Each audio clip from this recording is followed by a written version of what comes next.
So some of you have asked me how to stop the squeaking noise. And if you got one of these at home, WD40 for silicone lubricant, you can use it.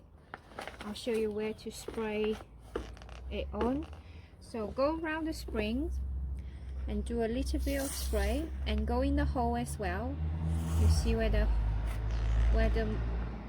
metal bit join in the frame of the trampoline, and then where it connects the spring, just a little bit there, and go round, do a little spray on each one,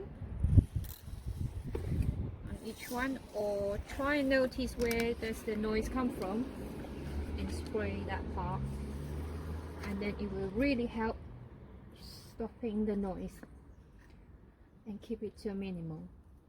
Okay, hope that helps.